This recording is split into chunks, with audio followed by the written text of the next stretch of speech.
Il-qorti ċaħdet mandat ta' inibizzjoni li ppreżenta kontra l-Gvern il-kuntrattur fil-proġett tal-ħab reġjonali tas-saħħa Vincent Moran f'Raħal Ġdid. Is-sentenza li ngħatat il-ġimgħa filgħodu waslet wara talba biex tiġi revokata d-deċiżjoni tal-Gvern li waqqaf ħesrem il-kuntratt li kellu mal-kumpanija responsabbli tal-proġett minħabba dewmien ta' ċertifikazzjoni tal-binja u ħlas ta' multi amministrattivi imposti. Il-kuntrattur ressaq il-mandat biex tiddawwar id-deċiżjoni u jerġa' jieħu possess tax-xogħlijiet fil-ħabb reġjonali meħtieġ tas-saħħa. Fil-qorti, il-kuntrattur talab ukoll li ma jitkomplix xi xogħol fuq iċ-ċentru sakemm ikun hemm aċċertament indipendenti dwar ix-xogħlijiet li saru u l-ispejjeż tal-proġett.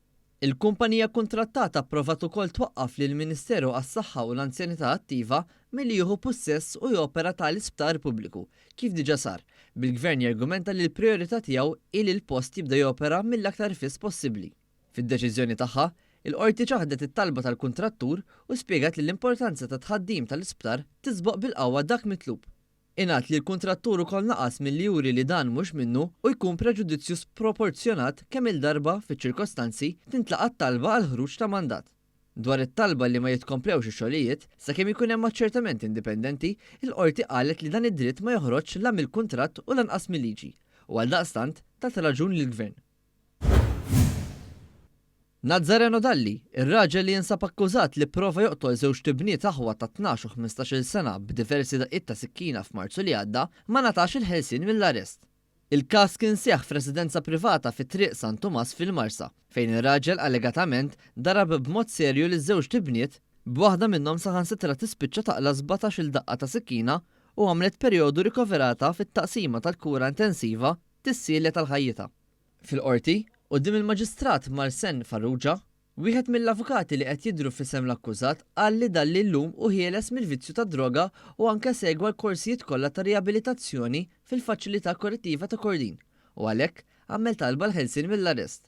Madankollu, meta ġiet biex tiddeċiedi dwar din it-talba, il-qorti qalet li ma tħossix komda tieħu deċiżjoni qabel ma jkollha serħan il-moħħ li l-imputat għandu s-sapport neċessarju. Għalhekk, ordnat biex fis-seduta li jmiss jiġdu l-uffiċjali tal-probation, rappreżentanti tal-Caritas u lill-psikologa li qed issegwih fil-ħabs.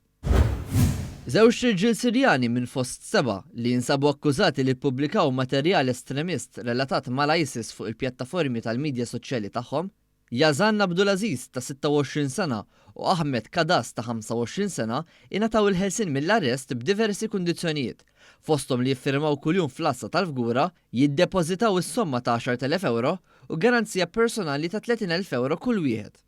Id-deċiżjoni ngħatat il-ġimgħa mill-qorti preżeduta mill-Maġistrat Nadine Santlija. Lura f'April, is-seba' irġiel kienu arrestati waqt rejd iżda wieġbu mhux ħatja li xerrdu materjal immirat biex jinstigaw atti ta' terrorizmu, jirreklutaw jew jeħeġġu terzi persuni biex iwettqu tali atti f'Malta jew barra. L-akkużati qed jiffaċċjaw sentenza massima ta' omor ħabs.